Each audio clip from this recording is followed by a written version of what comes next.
안녕하십니까. 뉴스A 동정민입니다. 문재인 대통령이 고위공직자 범죄수사처 공수처 도입에 본격적인 시동을 걸었습니다. 이 국회에 공수처장 후보자를 추천해달라 이렇게 요청을 한 겁니다. 어제 추미애 법무부 장관의 윤석열 검찰총장 맹비난에 이어 여권 전체의 검찰 압박이 시작된 건데요. 야당도 윤 총장 옹호에 뛰어들면서 정치권은 전면전 양상으로 치닫고 있습니다. 먼저 오늘 청와대 움직임부터 손영일 기자가 보도합니다. 문재인 대통령이 고위공직자 범죄수사처법 시행일인 다음 달 15일까지 공수처장 임명을 마치겠다며 그제 후보자 추천을 국회에 요청했습니다. 공수처장 후보자를 추천해달라고 요청하는 공문을 박병석 국회의장에게 보냈습니다.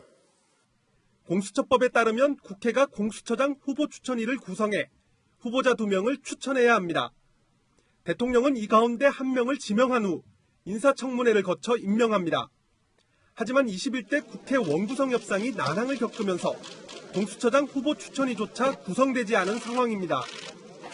공수처장 후보 추천위는 법무부 장관, 법원 행정처장, 대한변호사협회장과 여야가 각각 2명씩 추천한 위원 등 총 7명으로 구성됩니다.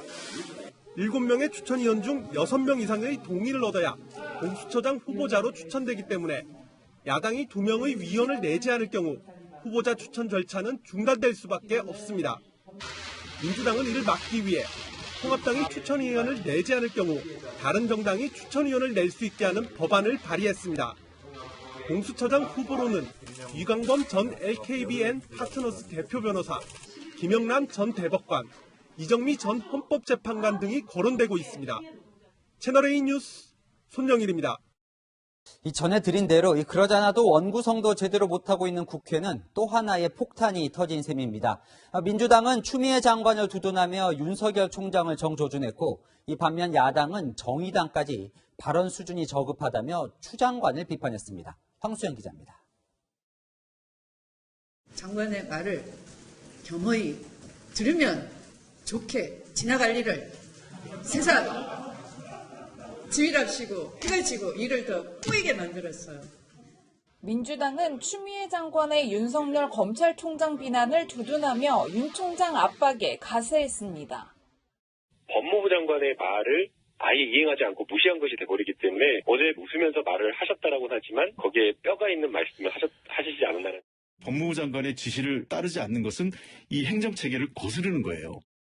최강욱 열린민주당 대표는 SNS에 윤 총장 비판 칼럼을 공유하고 너절해진 총장이라고 적는 등 윤 총장 때리기에 가세했습니다.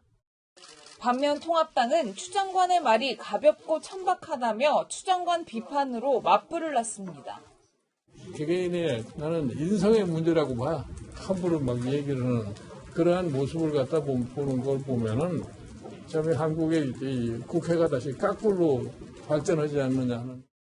검찰개혁을 주장해온 정의당도 추 장관을 비판했습니다. 얼굴은 웃으면서도 책상을 쿵쿵 치고 애들이 말을 안 듣는다는 뉘앙스를 풍기면서 말을 했습니다. 전반적으로 표현이 너무 저급하고 신중치 못합니다. 추 장관이 윤 총장의 무덤을 파는 게 아니라 정권의 무덤을 파고 있다는 말까지 야권에서 나오고 있습니다. 채널A 뉴스 황수연입니다. 수장을 겨냥한 추미애 장관의 거친 비판에 검찰은 공식 반응을 내놓지는 않고 있습니다. 하지만 내부에선 뜨겁게 달아오르고 있는데요. 법무부의 검찰에 대한 직접 감찰은 위법이라며 추 장관 비판 의견도 있지만 그 반대 의견도 있습니다. 최주영 기자입니다. 법무부가 한동훈 전 부산고검 차장검사를 직접 감찰하겠다며 윤석열 검찰총장에 대해 비판을 이어가고 있는 추미애 법무부 장관. 검찰은 일단 공식 대응을 내놓지 않고 있습니다. 하지만 검찰 내부에서는 여러 목소리가 나옵니다. 박철환 부산고검 창원지부 부장검사는 검찰 내부 통신망에 감찰 개시는 관련 규정 취지를 무시한 위법이자 부적정한 조치라고 주장했습니다. 박 부장검사는 법치국가의 법무부 장관으로서 시정하라는 말도 덧붙였습니다. 법무부가 법무부 감찰 규정을 근거로 추 장관의 직접 감찰이 정당하다고 주장하자 상위 규정인 법무부령을 근거로 수사 재판에 관여할 목적으로 감찰할 수 없다고 반박한 겁니다. 한 검찰 간부는 공개적으로 논의될 사안이라는 생각이 들지 않는다고 입장을 밝히기도 했습니다. 일각에서는 추 장관과 윤 총장이 각종 사안을 두고 대립하는 국면이 길어지는 만큼 추 장관 결단도 가능하다고 본다는 취지의 의견도 나옵니다.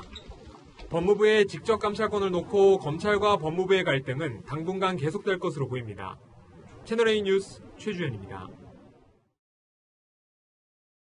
청와대는 공수처 출범을 서두르고 추미애 법무부 장관은 윤석열 검찰총장을 대놓고 비난하고 이 여권이 전방위적으로 검찰을 압박하고 있습니다. 정치부 강지혜 기자와 살펴보겠습니다. 자, 강 기자, 검찰을 견제하게 될 공수처의 장을 추천해달라. 이 문재인 대통령의 이 요청, 검찰 개혁의 의지로 봐야겠죠? 그렇습니다. 공수처법은 공포되고 6개월이 지난 다음 달 15일부터 시행됩니다. 공수처장이 임명돼야 공수처가 출범할 수 있어서 국회에 추천해달라고 요청을 한 겁니다. 그러니까 이 출범까지 한 달도 안 남았기 때문에 거듭 요청을 하는 거네요. 네, 문재인 대통령 발언 먼저 들어보시죠. 공수처법 검경 수사권 조정과 관련한 후속 조치 마련에도 만전을 기해야 하겠습니다. 특히 공수처가 법에 정해진 대로 다음 달에 출범할 수 있도록 국회의 협조도 당부드립니다. 지난 22일 이렇게 공개적으로 촉구했고 그저께 국회에 추천 공문을 보냈습니다. 그리고 오늘 강민석 청와대 대변인을 통해 공문을 보낸 사실을 밝히면서 공수처장 추천을 서두르고 있습니다. 그런데 궁금한 게 있어요. 불과 며칠 전에 문재인 대통령이 대립하고 있던 추미애 장관과 윤석열 검찰총장 같이 있는 자리에서 서로 협력하라고 분명히 했었잖아요. 윤 총장에게도 힘을 실어주는 듯 하는 느낌도 좀 들었었고, 그 다음에 여기 지금 이해찬 민주당 대표도 나와 있는데 그 이후에 윤 총장 거취에 대해서는 왈가왈부하지 마라. 이것도 다 비슷한 맥락으로 저희가 이제 전했었는데 그게 아니었나 보죠? 네, 표면적으로는 그런데 다른 해석들이 나옵니다. 민주당 일부 지지층에서는 문 대통령이 언급한 협력을 법무장관의 지시에 잘 따르라는 뜻으로 해석하고 있습니다. 또 이해찬 대표가 함구령을 내린 것도 윤 총장을 옹호하기 위해서가 아니라 3차 추경 논의에 집중하기 위해서일 뿐이라는 설명을 일부 민주당 관계자들이 하고 있습니다. 그렇다면 이제 윤석열 총장은 완전히 고립되어 있다, 이렇게 봐야 할까요? 네, 한마디로 삼면초가 형국입니다. 문 대통령 공수처 출범 준비 서두르고 있고 추미애 장관은 다음 달 검찰 인사를 통해 윤 총장의 손발을 묶을 가능성이 있습니다. 이쯤 되면 윤 총장이 잦은 사퇴해야 되는 거 아니냐, 이게 여권 분위기입니다. 실제로 어제 여당 의원들 앞에서 추 장관이 윤 총장을 거칠게 공격했을 때 분위기가 어땠는지 함께 보시죠. 역대 법무부 장관이 말란드는 검찰총장 두고 일을 해본 적도 없고 또 제 지시라는 걸 발상을 해본 적도 없는데 제가 이제 아침에 샤워하면서 이거 제 지시를 해야 되겠구나. 눈치 있는 문정부 의원 박수를 칩니다. 네, 뭐 화기애애한 분위기 같네요. 그런데 하나 따져볼 게 있습니다. 이 공수처장 후보 추천위원회에는 야당 몫이 있잖아요. 지금 원구성도 제대로 안 되고 있어요. 그런데 야당이 추천을 안 하면 공수처장 못 뽑는 거 아닙니까? 네, 그래서 지금부터 치열한 수싸움이 여야 간에 벌어질 것 같습니다. 통합당은 제대로 논의하겠다는 이유를 들어서 공수처 출범을 최대한 늦출 것으로 보입니다. 후보 추천위원회 구성 규칙도 아직 안 만들어졌기 때문에 우선 규칙 만들 때 제대로 따지겠다는 계획입니다. 규칙이 만들어지더라도 야당목 추천위원 2명을 추천하지 않으면 위원회 구성 자체가 안 되기 때문에 이를 통해 한 번 더 견제할 수 있습니다. 마지막으로는 후보 추천위원회에 참가해 표결에서 다투는 건데요. 7명 가운데 6명의 추천위원이 찬성해야 후보가 되는 만큼 야당 2명 의원이 반대하면 후보 추천이 어렵게 됩니다. 그러니까 청와대와 민주당 입장에서는 아직 넘어야 할 산이 좀 남아있네요. 다음 달 15일 예정대로 출범할 수 있을지는 좀 더 지켜봐야겠습니다. 지금까지 강지혜 기자와 살펴봤습니다.